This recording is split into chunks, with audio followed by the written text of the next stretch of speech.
Selamat malam, keluarga Allah yang dikasih Tuhan. Selamat malam juga untuk saudara-saudara yang dengan setia bersama dengan saya untuk melayani kebaktian tengah minggu. Mereka semua juga dalam karya kerja sepanjang hari melakukan tugas-tugas dan masih menyediakan waktu bersama-sama dengan kita untuk beribadah. Dan saya percaya Tuhan juga memberkati para sahabat semua yang sepanjang hari telah mengerjakan berbagai macam tugas dan yang malam hari ini menyediakan pikiran dan hati kita untuk beribadah. Sahabat keluarga Allah, tak ada peristiwa dalam hidup kita di mana Tuhan absen, tidak hadir. Mari sahabat semua kita renungkan sejak kita bangun pagi sampai kita tidur kembali. Allah terus hadir dalam peristiwa hidup kita. Bahkan ketika kita tidur pun Allah tidak tidur. Ia hadir menyertai kita. Kita pun percaya Tuhan Allah hadir pada saat ini. Mari kita sujud dan menyembahnya.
Mari kita berdoa. Engkau adalah Allah yang hadir dalam setiap musim hidup kami. Engkau adalah Allah yang setia menemani kami. Bapa di surga, malam hari ini, di mana kami saat ini sedang beristirahat bersama dengan keluarga, sebelum kami memasuki tidur kami mau beribadah, kami mau memuji Tuhan, kami mau merenungkan kebenaran firman-Mu. Bapa, kiranya berkati ibadah malam kami. Amin. Keluarga Allah, setiap kali firman Tuhan dibacakan, maka Tuhan sesungguhnya hadir di sana. Allah hadir menyapa kita, menegur saya, menegur kita semua yang ada di sini, menegur para sahabat semua yang ada di rumah. mengajar saya, mengajar para sahabat, menghibur saya, menghibur para sahabat, bahkan menguatkan kita melalui firman yang dibacakan dan diberitakan. Karena itu kita perlu menjaga sikap hormat setiap kali firman Tuhan dibacakan. Hal ini telah diteladan oleh umat Tuhan dalam perjanjian lama seperti yang dicatat dalam kitab Nehemia 8 ayat 5-6. Ezra membuka kitab itu di depan mata seluruh umat karena ia berdiri lebih tinggi dari semua orang itu. Ketika ia membukanya, semua orang berdiri. Ezra memuji Tuhan Allah yang Maha Besar dan semua orang menyahut amin, amin sambil mengangkat tangan. Kemudian mereka berlutut dan sujud menyembah Tuhan dengan muka sampai ke tanah. Maka merespons firman Tuhan dari kitab Nehemia yang baru saja saya baca dan menyambut pembacaan Injil dan pemberitaan firman Tuhan, mari kita mengagungkan nama Tuhan melalui Mazmur 19.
Sampai ke ujung dunia dan perkataan mereka sampai di ujung-ujung bumi.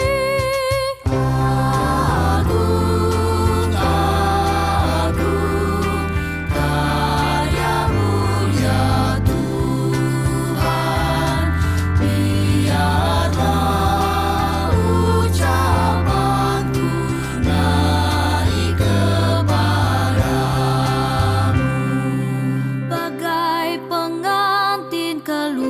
kamarnya kirang bagaikan pahlawan perang. Matahari terbit dari timur dan terbenam di barat, dan segenap bumi disinari oleh kehangatanmu. Agung,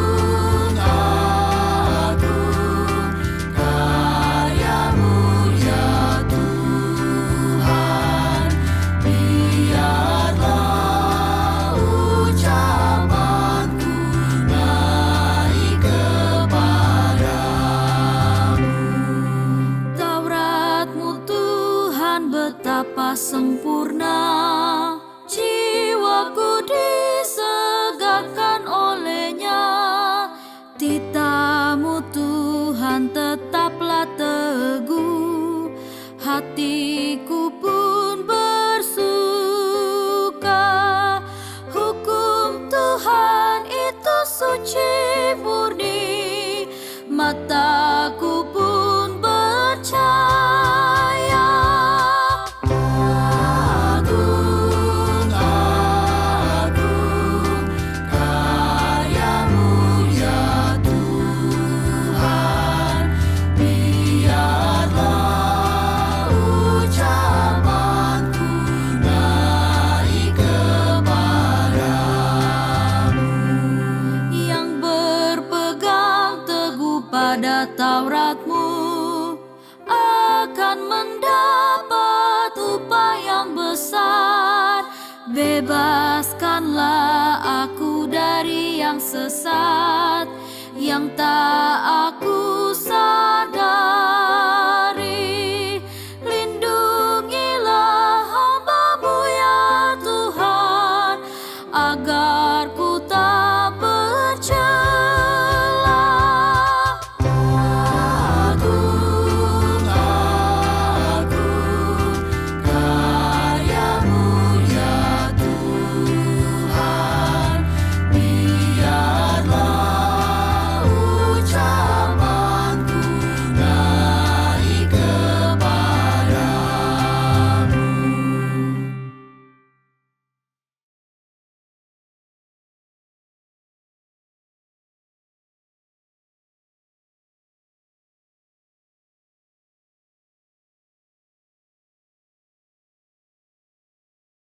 Mari kita berdoa saudara untuk pemberitaan firman Tuhan pada malam ini. Kita berdoa.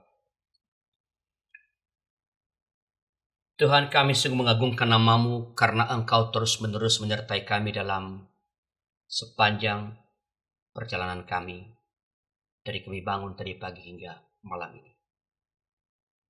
Kini kami kembali datang di hadapan, mengucap syukur dan ingin mendengarkan firman-Mu, supaya firman Tuhan boleh menenangkan kami dalam masuki tidur kami. Dan supaya esok pagi kami dapat bangun kembali dengan kemurahan Tuhan, dengan semangat yang baru dari Tuhan. Pakai hamba-Mu sebagai alat dalam tangan Tuhan untuk boleh menyampaikan firman Tuhan kepada setiap umat Tuhan yang berhimpun di ruangan ini, pun yang bersama-sama dengan kami beribadah di rumah masing-masing. Dalam nama Tuhan Yesus. Amin. Kita akan membaca Injil Lukas pasal 4 ayat 14 sampai ayat 21. Lukas pasal 4 ayat 14 sampai 21. Dengarkanlah Injil Tuhan kita Yesus Kristus.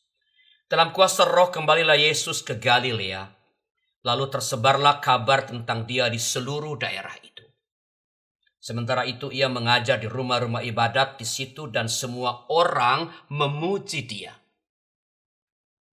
Ia datang ke Nazaret, tempat ia dibesarkan, dan menurut kebiasaannya pada hari Sabat, ia masuk ke rumah ibadat lalu berdiri untuk membaca.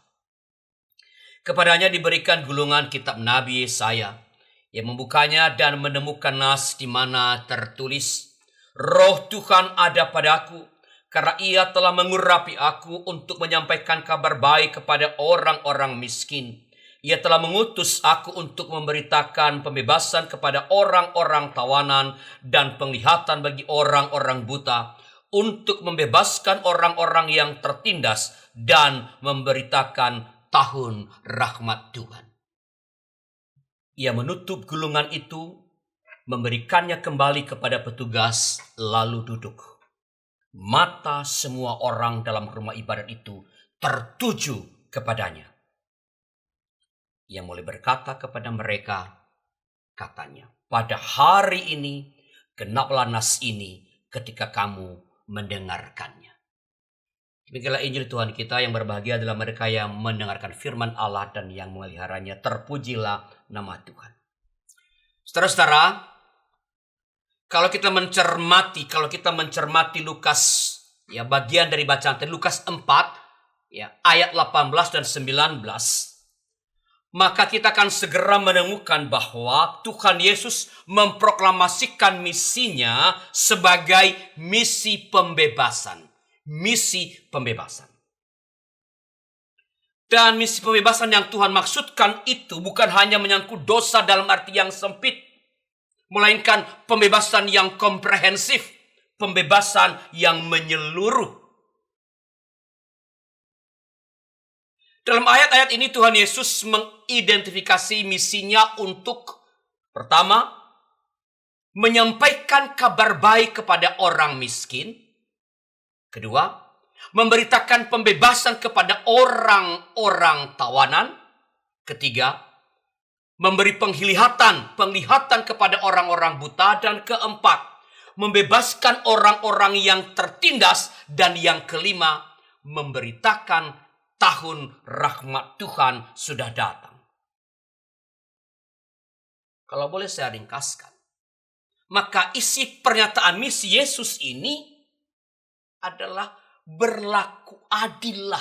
Berlaku adillah. Berlaku adil berarti memperlakukan sesama kita ya layaknya sebagai ciptaan Tuhan. Entah dia manusia, entah dia binatang, entah dia tumbuh-tumbuhan, entah dia sesuatu yang lain. Memperlakukan siapapun atau apapun layaknya ciptaan Tuhan. Memberi bagi setiap orang apa yang ia butuhkan, yang seharusnya menjadi haknya. Nah, saudara-saudara, kalau Tuhan sendiri telah merumuskan misinya sebagai misi pembebasan yang komprehensif, yang menyeluruh, menyangkut seluruh kehidupan manusia, berlaku adil kepada siapapun, maka gereja, saudara dan saya harus menyelenggarakan misinya dalam kerangka misi Tuhan. Di luar itu, misi gereja menjadi misinya sendiri dan bukan misi Tuhan. Salah satu dari misi Tuhan Yesus yang tadi saya bacakan kepada kita adalah membebaskan manusia dari kemiskinan. Tuhan Yesus tepatnya mengatakan begini. Roh Tuhan ada padaku, karena ia telah mengurapi aku untuk menyampaikan kabar baik kepada orang miskin. Lukas 4 ayat 18. Apa artinya menyampaikan kabar baik kepada orang miskin? Apakah itu berarti Yesus datang untuk mengatakan kepada orang-orang miskin, hai orang-orang miskin, bersabarlah, sebab engkau akan kaya di sorga kelak, upahmu besar di sorga. Apakah kabar baik kepada orang-orang miskin ini sama dengan penghiburan murahan yang sering kita dengar sekarang ini, yang juga terkadang dikumandangkan dari mimbar-mimbar gereja?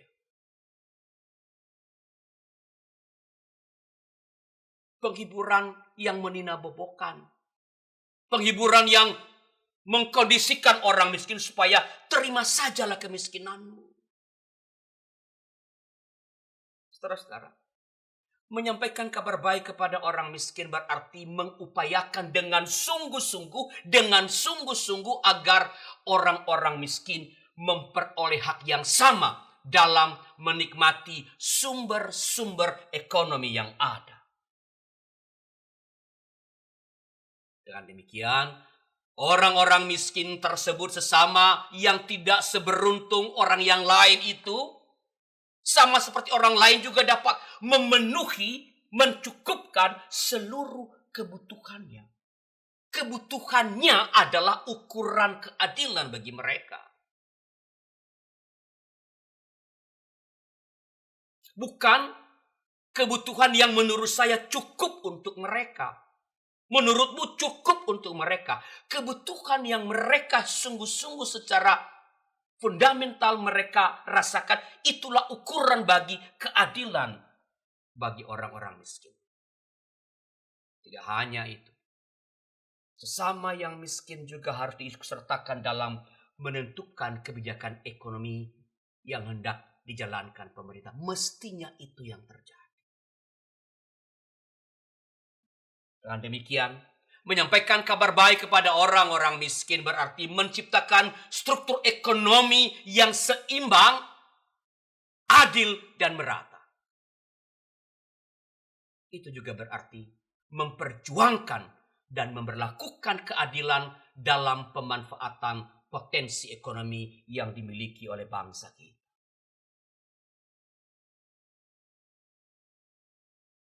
Kalau kita melihat realitas hidup sekarang ini, maka dengan sedih kita harus mengatakan bahwa ketidakadilan ekonomi masih terjadi dengan kasat mata. Nggak usah pada hal-hal yang luar biasa, misalnya sebutlah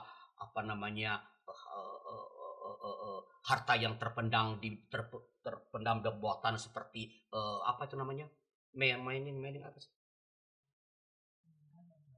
Tambang. Yang simpel aja, air.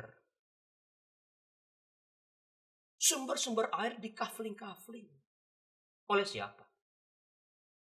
Oleh beberapa orang. Di daerah tertentu air lebih mahal dari bahan bakar minyak. Masih dengan kasat mata. Ketimbangan kepemilikan antara orang kaya dan miskin masih terjadi dengan begitu tajamnya. Memang tidak mungkin sama rata, betul. Tapi ketimbangan tidak boleh terjadi begitu rupa. Langit dan bumi. Dan ketimpangan itu terjadi karena hanya sekelompok orang saja yang punya akses atau diberi akses pada sumber-sumber ekonomi yang tersedia. Sebagian orang-orang yang diberi kekuasaan itu menyalahgunakan kekuasaan itu untuk memperkaya dirinya sendiri. Lewat tindak korupsi misalnya. Sebagian, tidak semua. Dalam realitas seperti ini, kita ditantang bahkan dituntut untuk mewujudkan misi pembebasan ekonomi. Keadilan bagi saudara-saudari kita yang miskin. Ada beberapa hal yang dapat dilakukan gereja atau kita sebagai orang percaya sebagai upaya untuk pewujudan misi pembebasan ekonomi. Dapat kita mulai dengan yang sederhana. Apa itu? Secara jujur melihat cara kita mencari uang. Secara jujur melihat bagaimana kita mencari uang. Jangan urus orang lain dulu. Karena lagunya tuh. Ku mulai dari diri sendiri melakukan apa yang benar, apa yang baik. Mengatur orang lain susah. Mulai dari diri sendiri. Bagaimana cara kita mencari uang? Apakah di sana ada unsur manipulatif, kecurangan, penindasan, pengambilan hak-hak orang lain? Bila kita sudah beres dengan ini, bahwa dalam upaya kita mencari uang, kita jujur, tak menindas orang lain, tak merampas harta orang lain, atau milik atau hak orang lain. Bila ini sudah beres, bolehlah kita bergerak keluar. Kita mengamati di manakah terjadi penindasan atau ketidakadilan ekonomi. Apakah para pelaku ekonomi, yang mungkin saja adalah sahabat kita, saudara kita mungkin, anak mungkin, orang tua kita, atau sesama anggota gereja kita. Apakah mereka berlaku curang dalam menjalankan usahanya misalnya?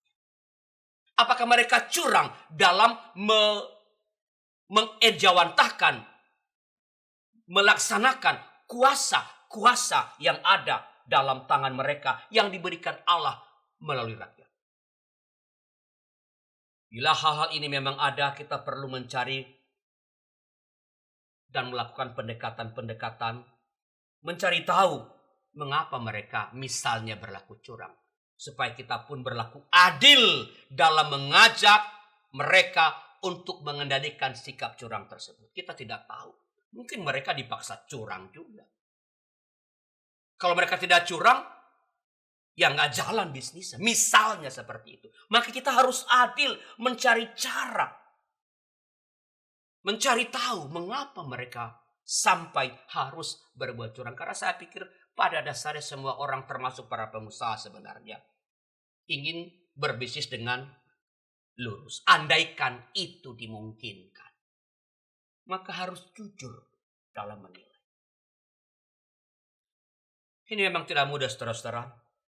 Kita bisa saja akan bertemu dengan lingkaran setan ketidakadilan. Mengapa ini melakukan ini? Ya karena di atasnya begini. Mengapa ini? Karena begini. Mengapa begini? Karena ada peluang lagi. Ya ambil yang simpel. Mengapa misalnya perparkiran? Mengapa terjadi korupsi pada perparkiran? Karena kita suka juga mendukungnya. Memang Anda kalau parkir di pinggir jalan meminta bukti? Kan ngasih-ngasih aja. Kita mensupport korupsi di situ. Membiarkan korupsi terjadi. Mengapa? Ribet lah. Jadi kita mesti adil dan ini tidak mudah.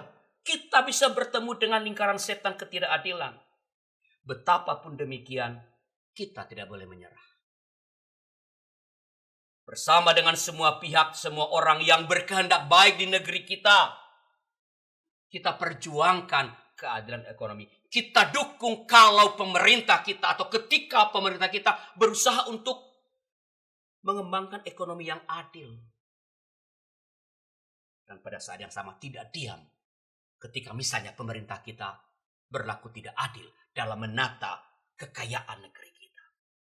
Kita perjuangkan agar setiap orang dapat memenuhi kebutuhannya.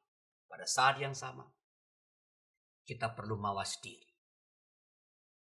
Agar kita sendiri, agar gereja tidak merupakan bagian dari pelaku ketidakadilan. Firman Allah memerintahkan untuk kita berlaku adil. Kali ini diingatkan berlaku adil terhadap saudara-saudara yang miskin. Tuhan menolong kita. Mari bersatu.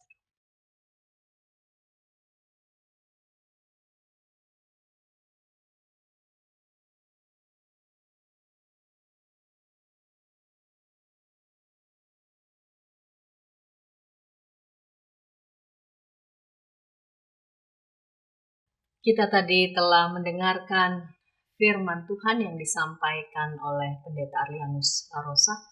Di malam hari ini kita sungguh-sungguh merenungkan apakah kita sudah belajar sungguh-sungguh mengupayakan segala yang terbaik yang mampu kita lakukan untuk bertindak adil. Bila ada di antara anggota keluarga Allah yang ingin didoakan, dapat menghubungi kami di nomor 081281889191. Tim doa kami akan mendoakan saudara. Mari berdoa.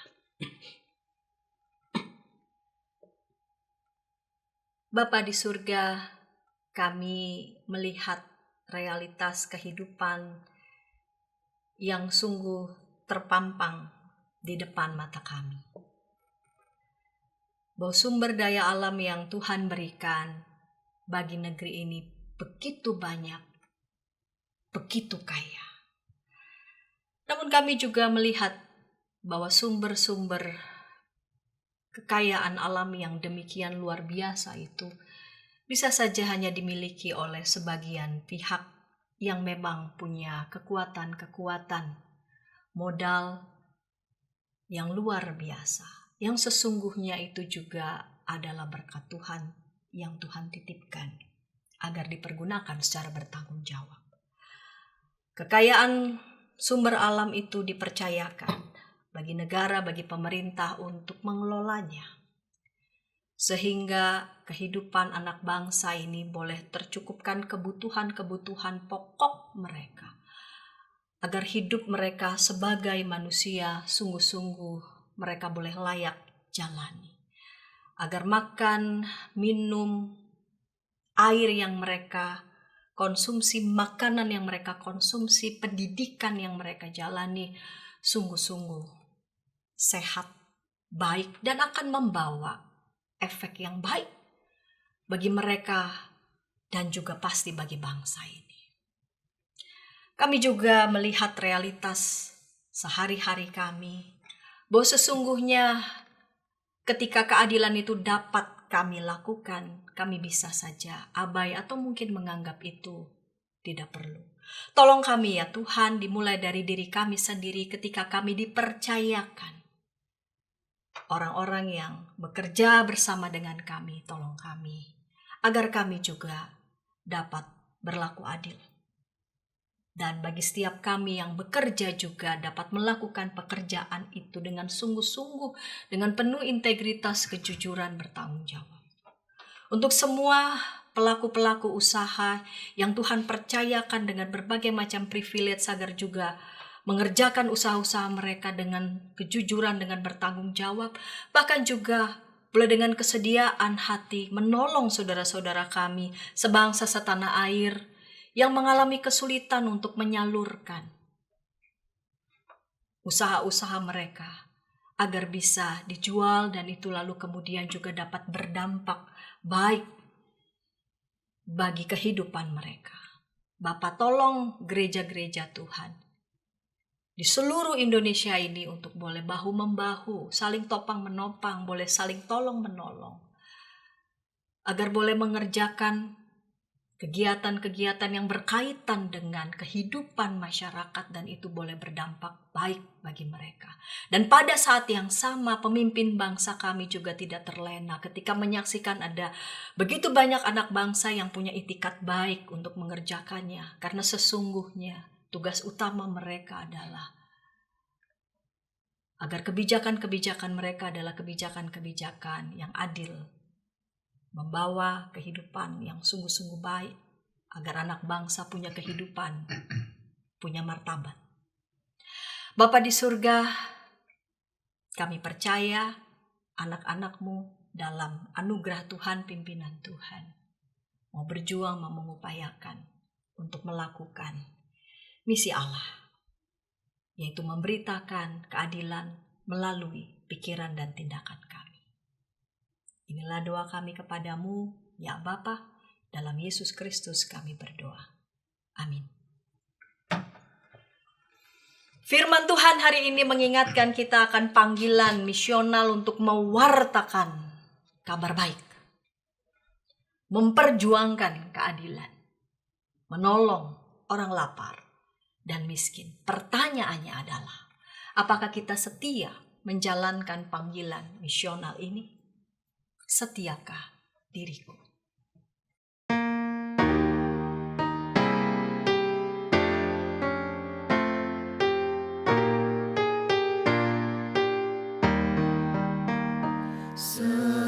Setiakah diriku padamu Tuhanku, dan siapkah hatiku mengiringmu terus.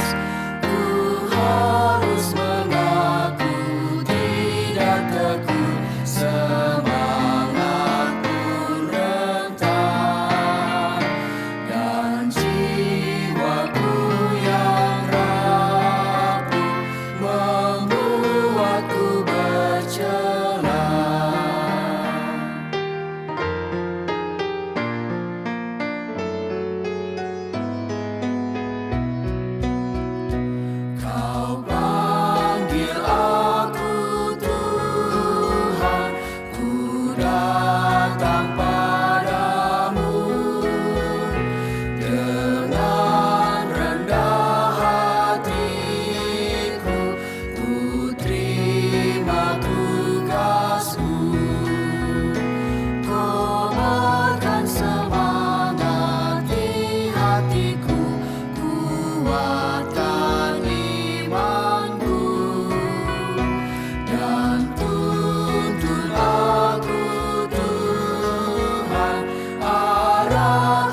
Mari bersama-sama berdiri, kita akhiri ibadah kita malam ini dengan memohon berkat Tuhan.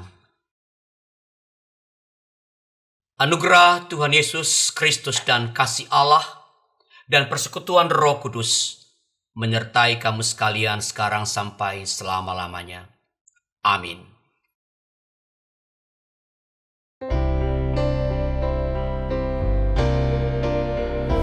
Terima kasih ya Allah Bapa, terima kasih ya Yesus Kristus Tuhan, terima kasih ya Roh Kudus, Allah Trinitas Maha Kudus.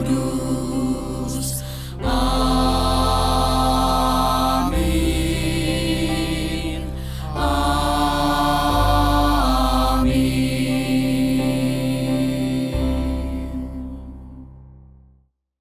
Silakan duduk saat teduh bagi kita.